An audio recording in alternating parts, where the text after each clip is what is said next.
everyone, and welcome to another review. Today we're going to go ahead and talk about a fragrance that was released in the year 2011. The fragrance is from the house of Xerjoff. We're talking about 1861 Renaissance.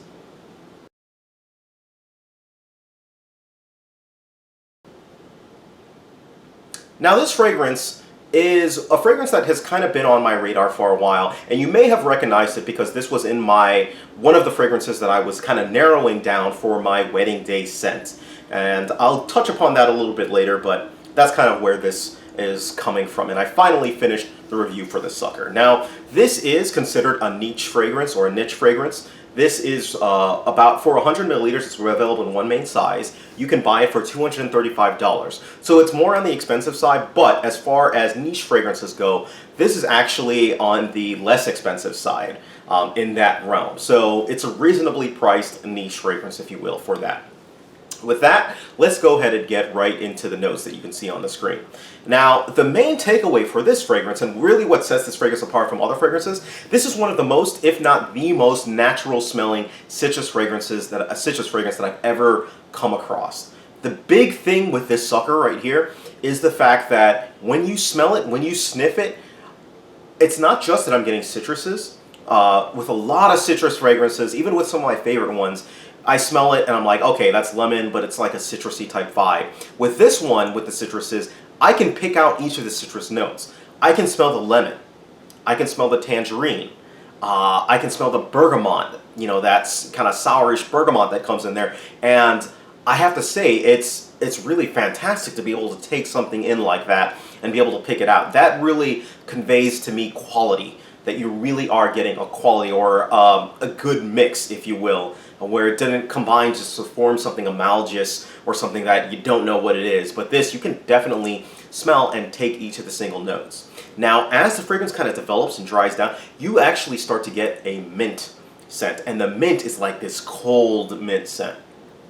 It's this cold mint that kind of permeates throughout the fragrance. At the same time, you can take out the petitgreen from this fragrance, which is this greenish note that comes through it, and it smells absolutely fantastic. And finally, when it gets to the dry down, you get a little bit more amber that's coming in, and it's like this kind of like ambergris type note that comes into it.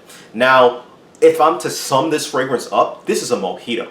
This is a straight up mojito, and it smells wonderful in that. A mojito that leans a little bit more on the citrus side, but this really does smell like you're spraying on a mojito, and I have to say it smells absolutely fantastic. It smells very natural, and it smells like something that you can really get behind. The only thing that I would say that it's missing from its mojito note-ish vibe, I wouldn't even say it.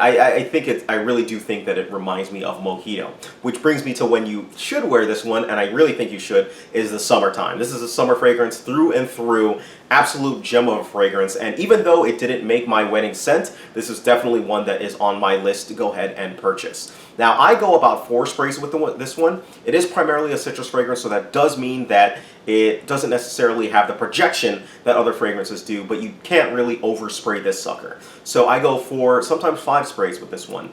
Great fragrance for summer, and I think for the occasion-wise, it's a great casual fragrance. It's a great fragrance that you can wear out at night, even during the summer, if you kind of want to have a more uplifting vibe to it. But this is also a great day fragrance for the summer, for that will.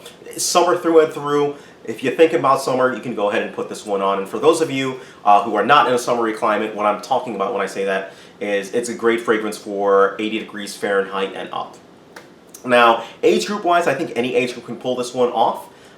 It does have a little bit of a mature vibe, but I still think that it's fine for anyone who goes in and puts this one on. And for performance, I am getting a solid 8 to 10 hours with this sucker on my skin. Now, the citrus note kind of, I wouldn't say leaves, but it gives way to the amber note about 5-6 hours into it, and it becomes a little bit more of an amber scent. But that citrus note stays on there a long time and is strong, which is another testament to this fragrance's power and to the fragrance's, notoriety, if you will. Now, compliment-wise, I did get compliments with this one. This one did get me compliments in the fact that, not necessarily that they were like, oh man, you smell awesome. It was more along the lines of, oh man, you smell like a mojito, and that's great. So it's like, those were the most of the comments that I got on this one. And when I asked people what they smelled about it, they loved it, they thought that it was great. but the mojito vibe really came to other people.